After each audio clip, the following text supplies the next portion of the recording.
جائے تو میرے نبی پاک نے فرمایا تو رب کے بارے میں جیسا گمان کرے گا اللہ بھی تیرے لیے ویسا ہی بن جائے گا.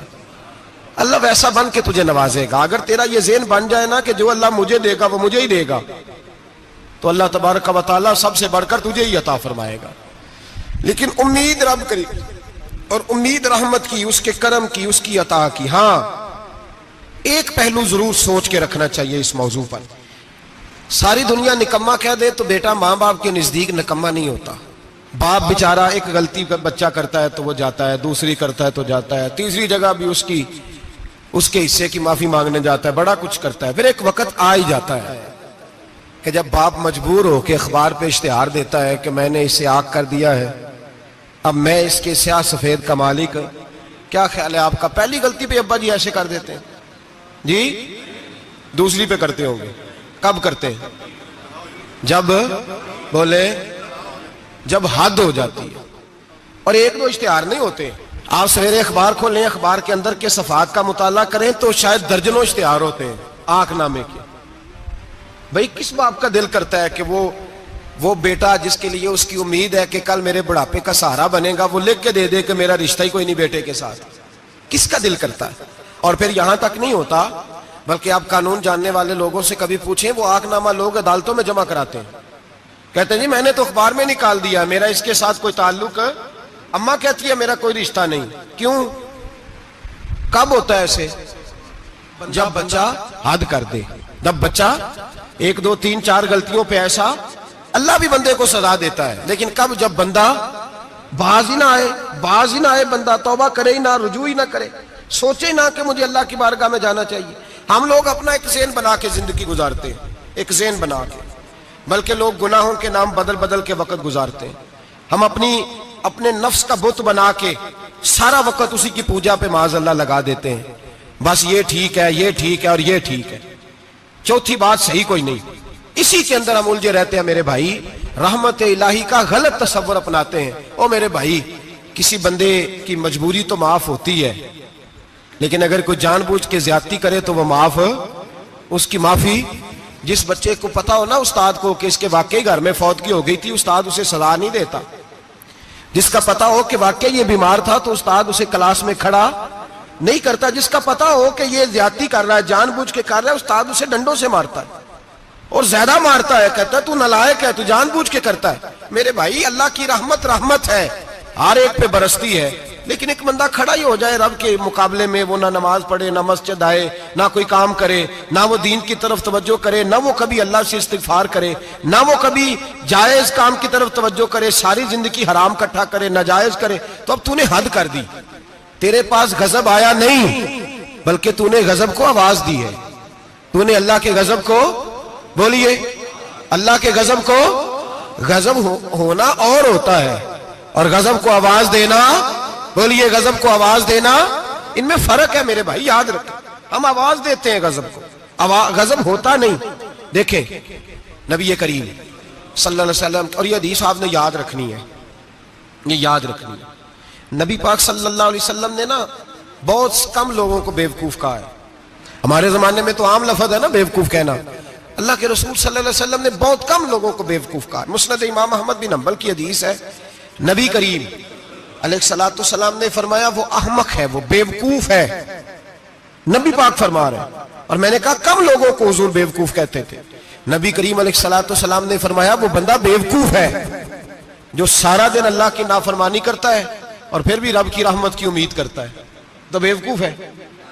صبح سے شام تک لگا ہوا ہے، میں نے نہیں اللہ ماننی، میں نے نہیں تیری ماننی، معاذ اللہ میں نے نہیں ماننی. شام ہوتی ہے تو کہتا ہے اللہ بڑا مہربان ہے، بخش دے گا. تو بیوقوف ہے، تو بیوقوف ہے. تو بتانا کیا مجبوری تھی نماز نہ پڑھنے کی؟ کس نے تجھے گن پوائنٹ پہ کہا تھا حرام کھانے کو؟ اور فلاں آدمی کی تو نے غیبت کی تو تیرا اس میں کیا فائدہ تھا؟ یہ جو تو نے صرف 10 بندوں کو ہنسانے کے لیے جھوٹا لطیفہ سنایا، اس میں تیرا کیا نفع تھا؟ تو صبح سے شام تک نافرمانی کرتا ہے، شام کو کہتا ہے اللہ کریم ہے معاف کر دے گا، اللہ مہربان ہے معاف کر دے گا. استاد مہربان ہوتا ہے کہ نہیں؟ فیل کیوں کرتا ہے امتحان میں؟ بولے استاد باپ ہوتا ہے نا، اس کا دل کرتا ہے شاگرد فیل ہو جائے، تو کیوں کرتا ہے؟ لیکن شاگرد نے زیادتی کی، اس نے پڑھا نہیں. میں نے کہا باپ آنکھ نامہ لکھواتا ہے، مجبور ہو کے لکھواتا ہے نا. او بھائی یاد، بڑی پیاری مثال ملا رومی لکھتے ہیں، کہتے ہیں میرے گاؤں کی ایک بی بی تھی، اس بی بی نے ایک بچڑا پالا ہوا تھا۔ دیہاتوں میں نا بوڑھی مائیں بچڑے کو پیڑا دیتی تھی اور نام بھی رکھ لیتی تھی، کسی نے مٹھو نام رکھا ہوتا تھا، کسی نے کوئی نام۔ کہتے ہیں ماں نے بچڑا رکھا ہوا تھا، اماں اس کو آواز دیتی تو بچڑا دوڑا آتا، اماں اس کو پیڑا کھلاتی، بچڑا بڑا پیارا تھا، جوان ہو گیا۔ اماں اس لیے بچڑا پال رہی تھی کہ جب بچڑا بڑا ہو جائے گا تو ہل کے اندر بچے اسے لگائیں گے، کھیتی میں ہل چلائیں گے۔ بچڑا بڑا ہو گیا، اماں کے بیٹے کہنے لگے اماں لا، تو نے بڑا کھلا پلا لیا، اس سے کوئی کام لیتے ہیں۔ ہل کے آگے لگایا تو کہنے لگا میں نے تو نہیں چلنا۔ اماں کے پاس آئے، کہنے لگے یہ نہیں چلتا۔ اماں کہنے لگی چلو ٹائم دو تھوڑا، سمجھ جائے گا۔ پھر موقع دیا، پھر آئے، کہا اماں اب تو ہم نے اس کے ناک میں نکیل بھی ڈال دی ہے، لیکن اب بھی یہ ہل میں چلنے کو تیار ہے۔ مولا رومی رحمت اللہ علیہ فرماتے ہیں پھر کہا اماں سے، اماں کہنے لگی چلو تھوڑا ٹائم اور دے دو، سیانا ہو جائے گا۔ تھوڑا ٹائم اور دیا، ڈنڈے بھی مارے، لیکن وہ سیانا ہونے کو تیار ہے۔ اب اماں کے پاس آئے تو اماں مجبور ہو گئی، دل نہیں کرتا تھا، کہنے لگی جاؤ پھر کسائی کے ہاتھ بیچ ڈالو۔ وہ گیا کسائی کے پاس، اسے کاٹا گیا، اس کی کھال اتاری گئی، اس کے چھوٹے چھوٹے پیس کر کے کھا گئے لوگ۔ وہ مار ہو رہی تھی، لوگوں نے اماں سے کہا تجھے تو بڑا پیارا تھا، تو نے کٹوا کو دیا۔ تو اماں کہنے لگی پیارا تو بڑا تھا پر مانتا نہیں تھا، پیارا بڑا تھا، کاش بات مانتا، مقصد پورا کرتا تو کبھی بھی کاٹا۔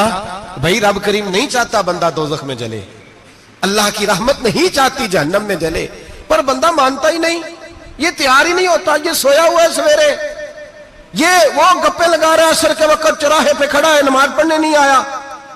اس نے ساری زندگی میں درجنوں لطیفے سیکھ لیے، ہزاروں کہانیاں سیکھ گیا، قرآن پاک پڑھنا نہیں سیکھا۔ اس نے زندگی کی ہر چالاکی سیکھ لی ہے، نہیں سیکھی تو اپنے رسول کی حدیث نہیں سیکھی، نہیں سیکھا تو دین کی ضروری باتوں کو نہیں سیکھا۔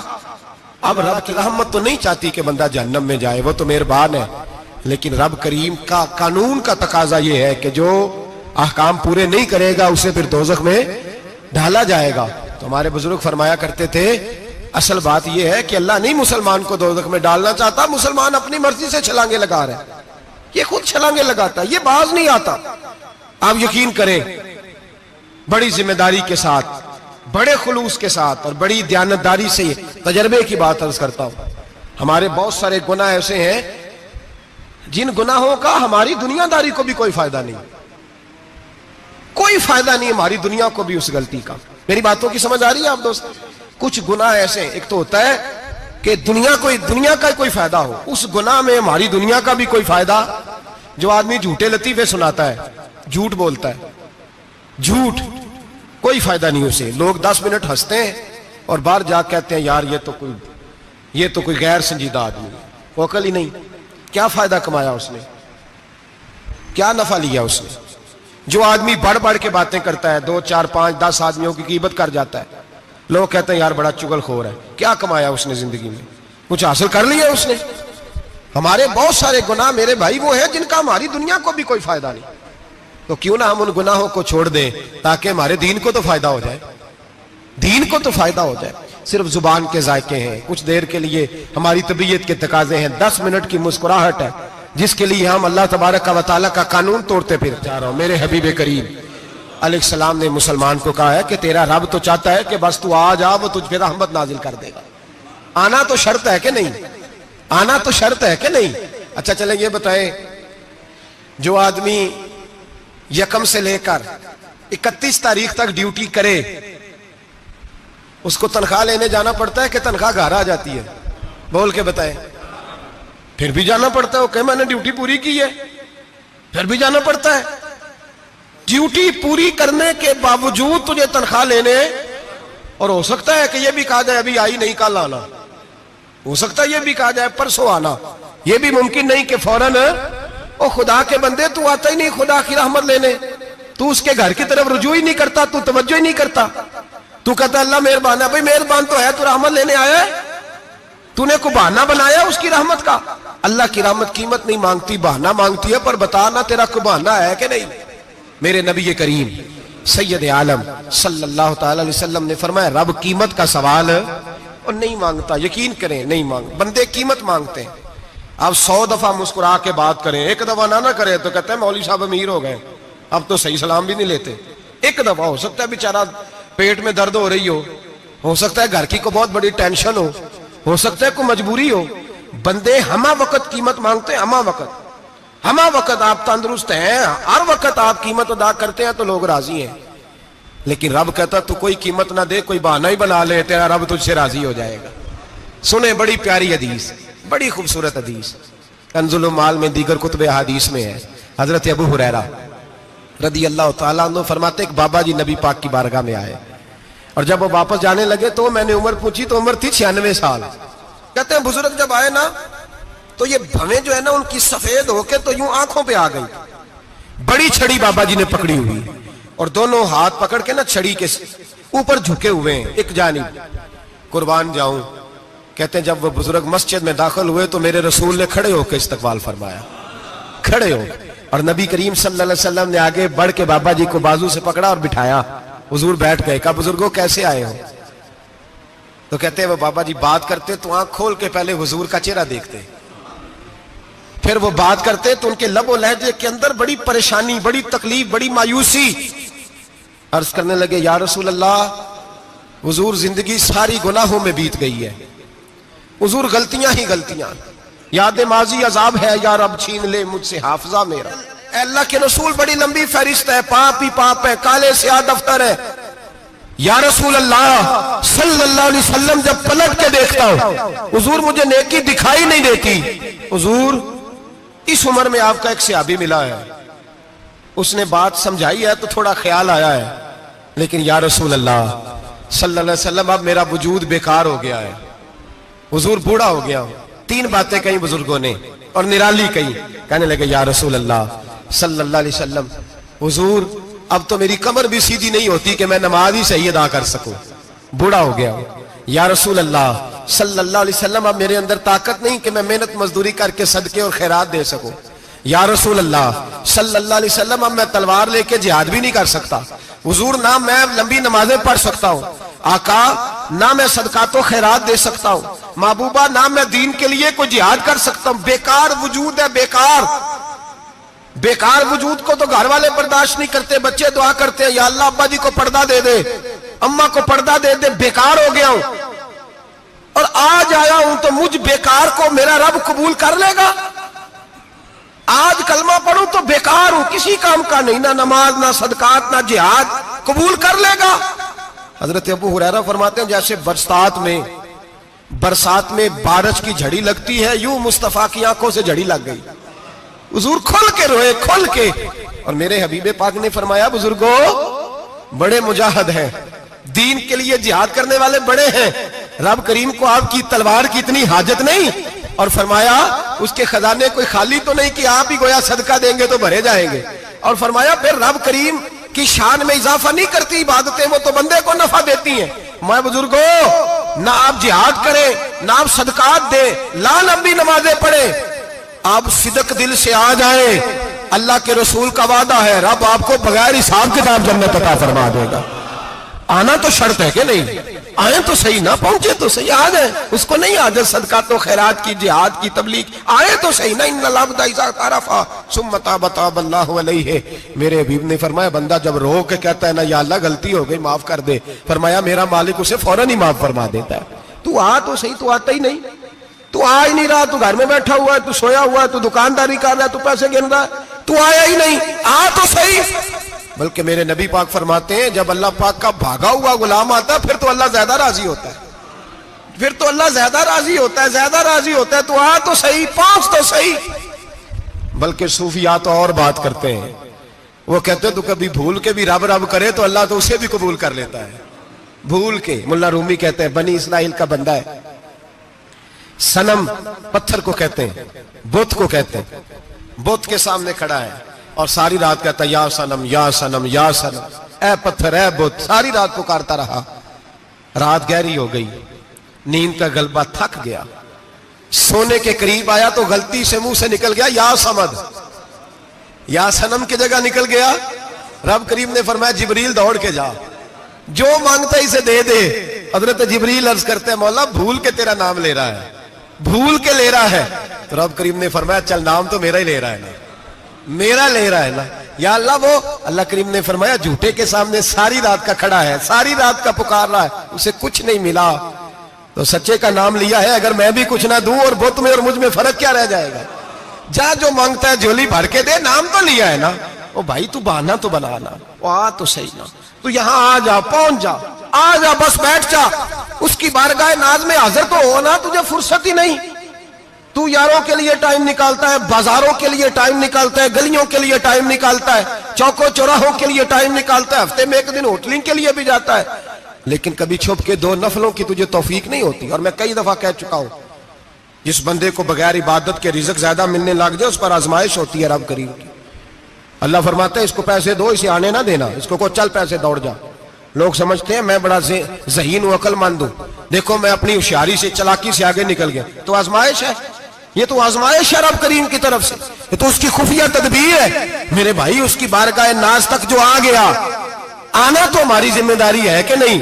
پھر اس کی رحمت آگے بڑھ کے استقبال کر لیتی ہے، پھر اللہ کا فضل اس کو تھام لیتا ہے اس بندے کو. اور خدا کی رحمت کتنی زیادہ ہے. میرے حبیب کریم سید عالم صلی اللہ علیہ وسلم نے فرمایا اللہ نے اپنی رحمت کے 100 حصے کیے. حضور فرماتے ہیں ایک حصہ اللہ نے دنیا میں نازل کیا ہے. کتنا؟ ایک حصہ. فرمایا یہ جو ماں بیٹے سے پیار کرتی ہے، باپ بیٹے کے لیے مزدوری کرتا ہے، یہ جو بہن بھائی کے لیے روتی ہے، یہ جو بیوی شوہر کے لیے دعا مانگتی ہے، یہ جو بچے ماں باپ سے پیار کرتے ہیں، فرمایا یہ اس ایک رحمت کا نتیجہ ہے، ایک رحمت کا نتیجہ. تو صحابہ کہنے لگے یا رسول اللہ وہ 99 کدھر ہیں؟ نبی پاک نے فرمایا رب کریم نے سنبھالی ہوئی ہے، قیامت کے دن تمہیں عطا فرمائے گا. ابھی تو ایک نازل کی ہے. ابھی اللہ نے ایک بزرگ تھے ہمیں تفسیر پڑھایا کرتے تھے، تفسیر کے استاد تھے. میں نے ان سے ایک دن کہا، میں نے کہا حضرت صاحب کچھ باتوں میں نا میں اڑ جاتا ہوں، میں اپنے آپ کو اتنا لائق نہیں سمجھتا، تو کہیں کہیں نا ذہن الجھ جاتا ہے، تو کبھی الجھ جاتا ہوں. ایک سوال کئی دنوں کا ہے، اصول تفسیر کا مسئلہ ہے، تو کچھ چیزیں ایسی ہوتی ہیں بزرگ کہتے ہیں جو کتابوں سے نہیں ملتی، صرف سینوں سے ملتی ہیں. کورس تو فقط لفظ ہی سکھاتے ہیں، یہ آدمی ہے جو آدمی بناتے ہیں. میں نے کہا صاحب یہ سمجھ نہیں آئی کہ یہاں بھی صاحب وہاں بھی صاحب. کہنے لگے جی کس طرح؟ میں نے کہا جی یہاں قبر میں بھی سوالوں کے جواب اور پھر قیامت میں بھی. مجھے کہنے لگے جاؤ امام راضی کی تفسیر اٹھا کے لاؤ. میں تفسیر ان کے سامنے لا کے رکھی تو کہنے لگے یہ سیدنا یوسف علیہ السلام کا واقعہ ذرا دیکھو تفسیر یوسف میں. اس میں ایک عجیب بات لکھی ہے. حضرت یوسف علیہ السلام کے زمانے میں قحط ہو گیا تو جناب یوسف علیہ السلام نے، کیونکہ آپ اللہ کے نبی سے پہلے سے جان گئے قحط ہوگا، تو حضرت یوسف نے گندم پہلے سٹاک کر لی تھی بہت زیادہ. باقی علاقوں میں جب قحط پڑا نا، اب سب لوگوں نے مصر کی طرف رجحان کیا گندم لینے کے لیے. تو حضرت یوسف علیہ السلام نے نا شہر کے دروازے پر بندے کھڑے کر دیے. فرمایا جو بندہ آئے نا اس سے 2 سوال پوچھنا. جو آئیں گے لوگ گندم خریدنے، جو آئے 2 سوال پوچھنا. ایک پوچھنا کہاں سے آیا ہے، اور ایک پوچھنا لے کے کیا آیا ہے.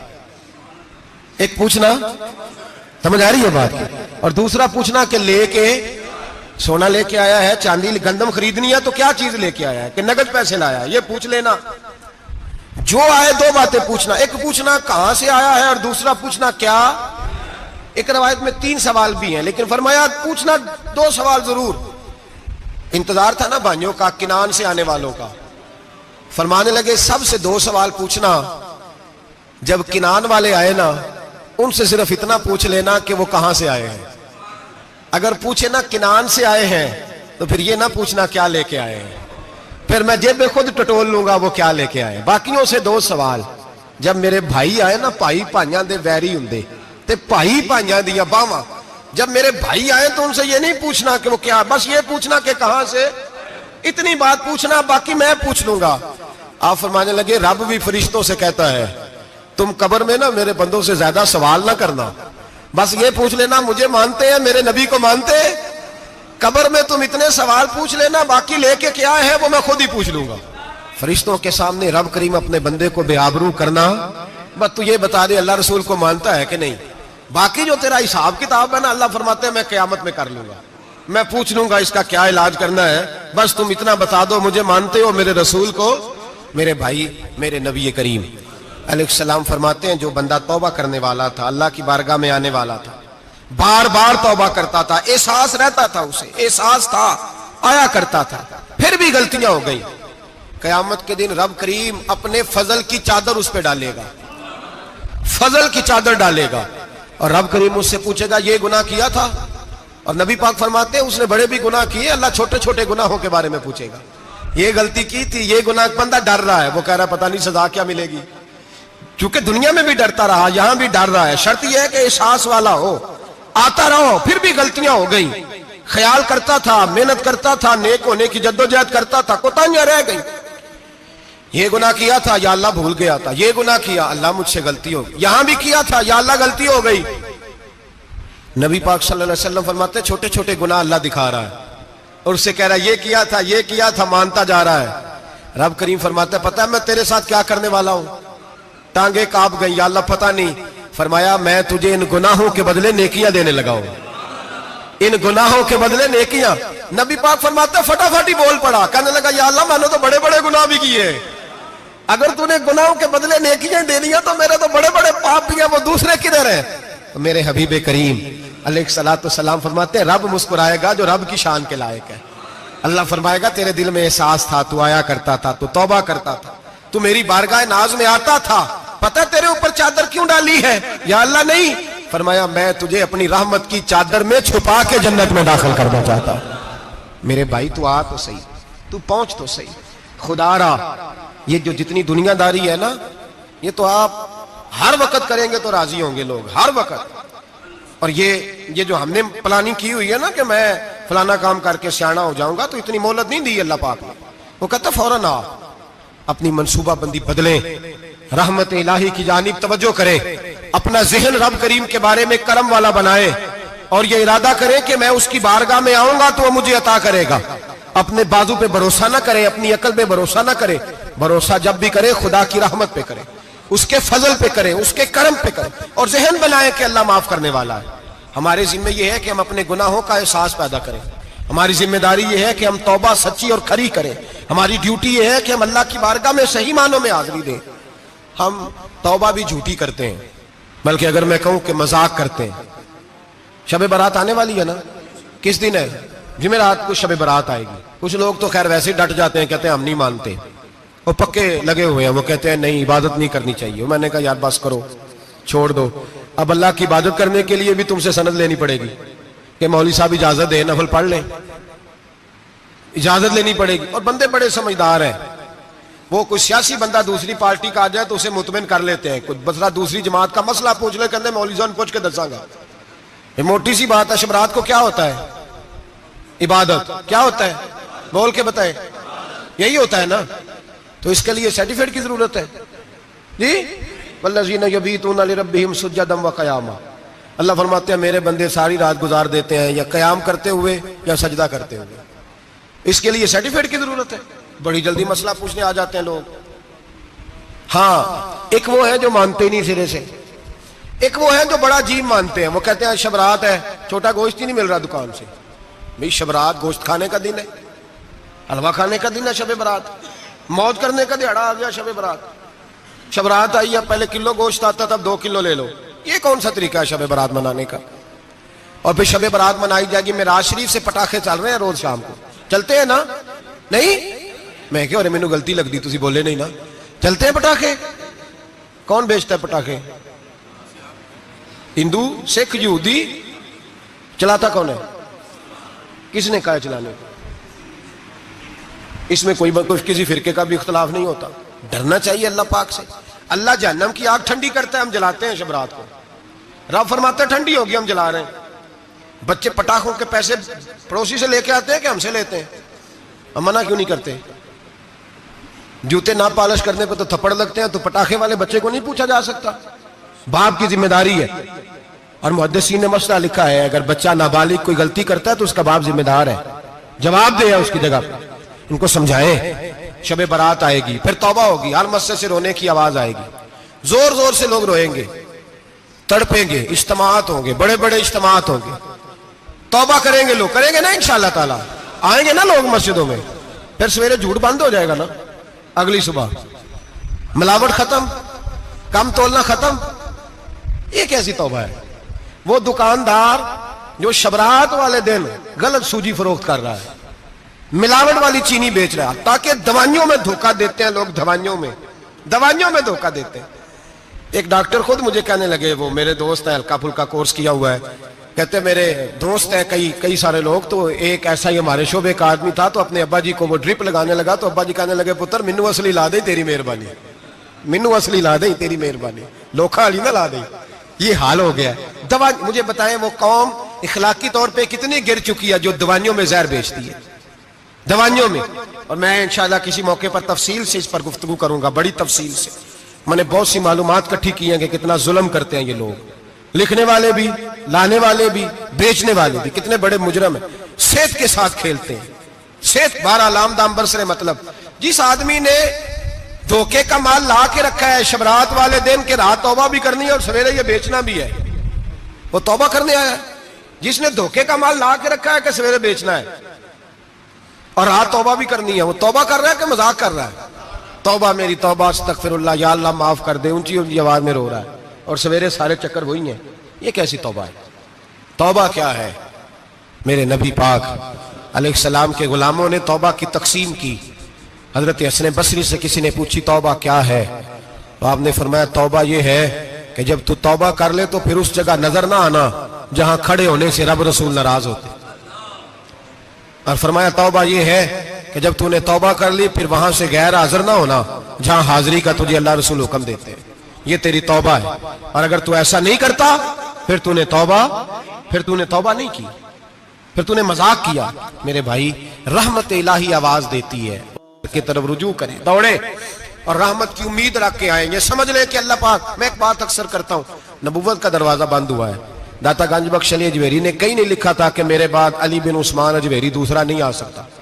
حضرت مجدد صاحب کہیں نہیں لکھ کے گئے کہ دوسرا مجدد الفسانی پیدا نہیں ہوگا. حضرت بہاءالحق نقشبند بخاری نے کہیں نہیں کہا کہ میرے جیسا ولی نہیں ہو سکے. بزرگوں نے کبھی نہیں کہا. تو جدوجہد تو کر. اقبال کہتے ہیں آج بھی ہو اگر ابراہیم کا ایماں پیدا, آگ کر سکتی ہے انداز گلستاں پیدا. تو پروگرام تو بنا, آگے کی طرف تو سفر کر. میرے نبی کریم سید عالم صلی اللہ علیہ وسلم نے فرمایا تیرے آ جانے سے تیرا رب راضی ہو جاتا ہے. جب تو آتا ہے تو تیرا اللہ راضی ہو جاتا ہے. یہ جو ہماری مشکلات ہوتی ہے نا, جن میں عمل جو ہوتے ہیں, وہ جو ہمیں جادو ہو جاتا ہے, تویز کر دیتے ہیں ہمارے قریبی رشتہ دار, وہ تویز نہیں ہوتے, وہ ہمارے اعمال کی سزا ہوتی ہے, ہمارے اعمال کی سزا ہوتی ہے. ہم وہ ڈھونڈتے پھرتے ہیں کہ بابا مل جائے پھونک مارے صحیح کر دیں, حالانکہ وہ ہمارے اعمال کی سزا ہے. ہمیں اپنی تربیت کرنی چاہیے ہمیں. اور ویسے بھی دم درود تویز دھاگا میں اکثر کہا کرتا ہوں, میں کہتا ہوں میں نے کسی کتاب میں نہیں پڑھا کہ کوئی بندہ نبی پاک سے یمن سے دم کرانے آیا ہو کہ میں حضور سے دم کرانے جا رہا ہوں, مصر سے آیا ہو دم کرانے, شام سے دم کرانے آیا ہو. میرے نبی پاک کے پاس جو بھی آیا کرتا تھا نبی پاک کا دین سیکھنے آیا کرتا تھا. دم درود تو ایک ضمنی چیز ہے, ذلی چیز ہے, ہو گیا تو ٹھیک ہے, ورنہ اللہ پاک اگر بیماری میں راضی ہے تو نبی پاک نے خود بیماری کو سینے سے نہیں لگا کے رکھا. خود اللہ کے محبوب سید عالم صلی اللہ علیہ وسلم کا وصال بیماری کے ساتھ ہوا. تو بیماری تو مریدنی ہے میرے نبی پاک کی, وہ تو کنیز ہے حضور کے گھر کی. عام دام برسرے مطلب کھری توبہ, سچی توبہ. اور کس طرح کی توبہ؟ میرے نبی کریم علیہ الصلوۃ والسلام نے ایک دن صحابہ سے پوچھا ایک بات تو بتاؤ, بخاری مسلم کی حدیث ہے, یا رسول اللہ پوچھئے. نبی پاک صلی اللہ علیہ وسلم نے فرمایا اگر کوئی آدمی صحرا میں سفر کر رہا ہو, بہت بڑا صحرا ہو, اونٹ پر اس کا سفر ہو, اور اس نے اونٹ پر کھانے پینے کا سامان باندھا ہو, پیسے بھی رکھے ہو, پانی بھی رکھا ہو, تھک گیا سفر کرتا کرتا, درخت کی ایک ٹہنی کے ساتھ اونٹ کی نکیل باندھی اور درخت کے نیچے لیٹ گیا آرام کرنے کے لیے. اللہ کے حبیب فرماتے ہیں اچانک اس کی آنکھ لگ گئی. جب جاگا تو اس نے دیکھا کہ اونٹ تو غائب ہو گیا ہے. اب نہ کھانا ہے, نہ پانی ہے, نہ پیسے ہیں, اور صحرا بڑا لمبا ہے, پیدل سفر بھی نہیں کر سکتا. تھوڑا سا ڈھونڈا, پھر موت کا انتظار کرنے لگا. سوچنے لگا موت آئے گی, اب مر جاؤں گا.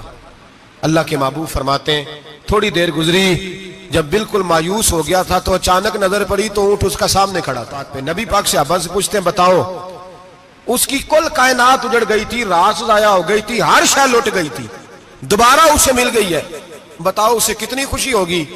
صحابہ کہنے لگے یا رسول اللہ نئی زندگی مل گئی اس بندے کو, وہ ساری دنیا سے زیادہ راضی ہے. تو میرے کریم رسول صلی اللہ علیہ وسلم نے فرمایا رب کریم کا نافرمان بندہ جب اس کی بارگاہ میں آ کے توبہ کرتا ہے تو اللہ اس سے بھی زیادہ راضی ہو جاتا ہے. نافرمان جب آ کے کہتا ہے یا اللہ معاف کر دے آئندہ نہیں کرتا, میں اللہ تو راضی ہو جاتا ہے. اور حبیب پاک علیہ السلام فرماتے ہیں وہ اتنا کریم ہے, جب بندہ اپنے رب سے صلح کر لیتا ہے, توبہ کر لیتا ہے, تو اللہ زمین کو کہتا ہے تو بھول جا میرے بندے نے گناہ کیا ہی نہیں.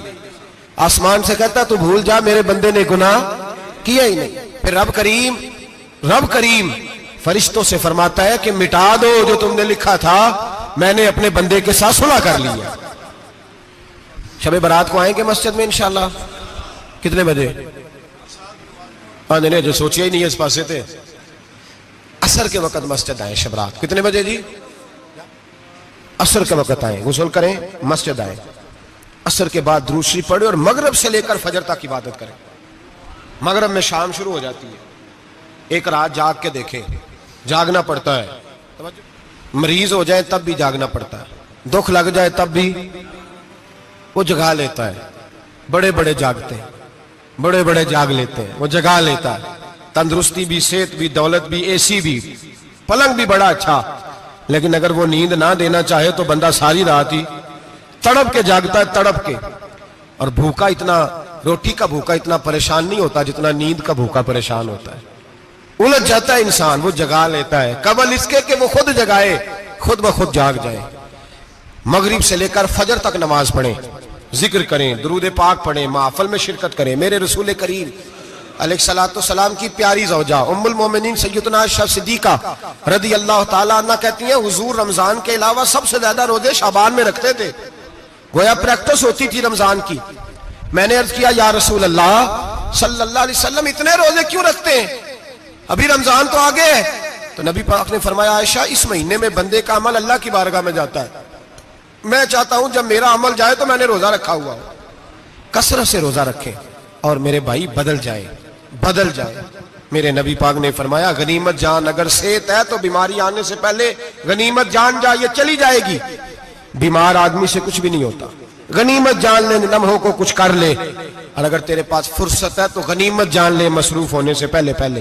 میرے حبیب کریم سید عالم علیہ السلام کے غلام فرماتے ہیں کہ نبی پاک صلی اللہ علیہ وسلم نے ہمیں مثال دے کے سمجھایا. مدینے میں جو قبیلہ سب سے زیادہ بکریاں پالتا تھا وہ بنو کلب کا قبیلہ تھا, اور فرماتے اتنی بکریاں تھیں کہ ان کی بکریاں ہم نے کبھی نہیں گنی تھی.